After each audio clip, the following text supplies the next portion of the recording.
ஒரு நிமிஷம் வரேம்மா. ஒரு நிமிஷம் சொன்னா ஒரு நாள் உனக்கு தெரியாது. நமக்கு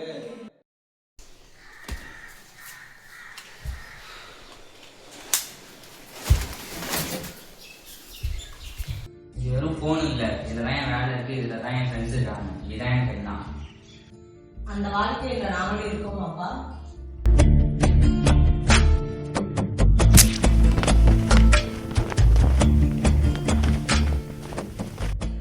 ஹலோ, எங்கடா இருக்க?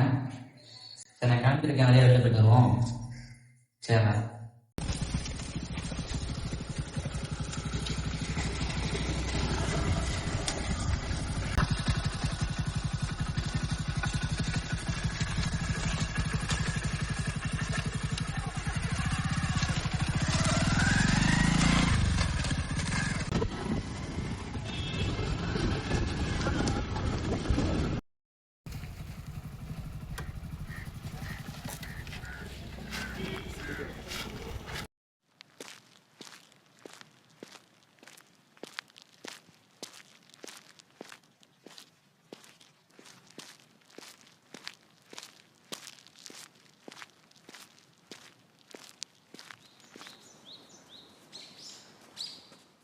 ஏன்டா சோகமா இருக்க? வீட்டுல யாரும் என்ன புரிஞ்சுக்கலடா. உண்மையா சொல்றியா இல்ல சும்மா சொல்றியாடா? இன்ஸ்டால 1000 ஃபாலோவர்ஸ் இருந்தாலும் வீட்டுல 4 பேர்த்த பேசலாம், அந்த வாழ்க்கை வரதே வேஸ்ட்ரா.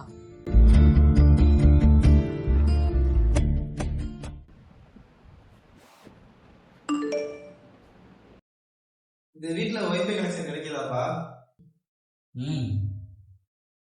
ஆனா குடும்பத்துல கனெக்ஷன் ரொம்ப கிடைக்க மாட்டேது.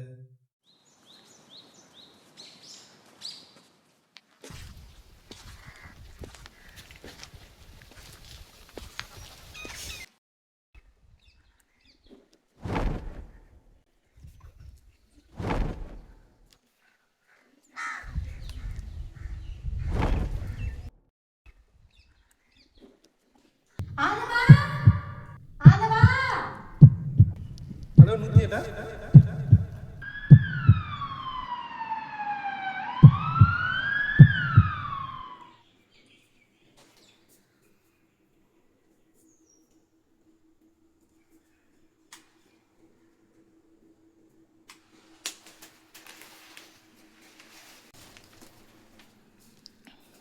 யாரையும் காணோம்.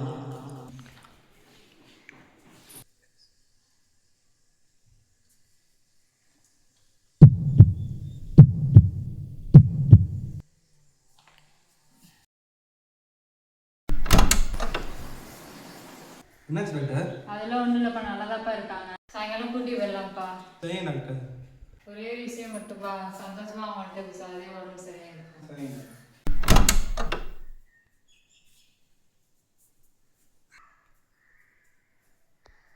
சின்ன வயசுல நீ தூங்குற வரை நாங்க முடிச்சிருப்போம்.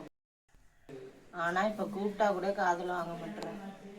போனுக்கு சார்ஜ் போடுற மாதிரி எனக்கும் ஒரு சிரிப்பால சார்ஜ் போடு.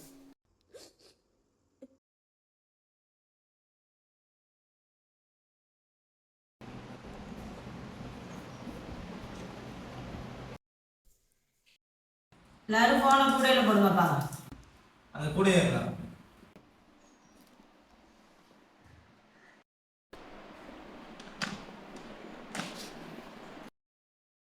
இனிமே நைட்டு 8 மணிலேருந்து அவங்க வந்து யாரும் ஃபோன் பார்க்க கூடாது. எல்லாம் ஒத்துக்கிறீங்களா? சரிம்மா. ஒரு ஆல வர விழுதா பல உறவு ஒன்னா வாழும். பாத்து நெஞ்சம் பாசத்துல ஊஞ்சலாடு. ஒரு கண்ணு கலங்கினாலும் பல கைகள் துடைக்க வருமே. இப்படி ஒரு கூட்டுக்குள்ளதான் வாழ ஏங்குது. சொந்தம் உள்ள வாழ்க்கை செல்ஃபி ஒரு மெமரிக்காக தான் எடுக்கிறேன். திரைகள் நம்மை உலகத்துடன் இணைக்கின்றன, ஆனால் உறவுகள்தான் நம்மை வாழ்க்கையுடன் இணைக்கின்றன. ஆன்லைனில் இருப்பது தவறல்ல, ஆஃப்லைனில் அன்பாக இருப்பதே உண்மையான வாழ்க்கை. தொழில்நுட்பம் கைகளை இணைக்கலாம், அன்புதான் இதயங்களை இணைக்கும். திரையை தாண்டி இதயங்களை தொடுவோம்.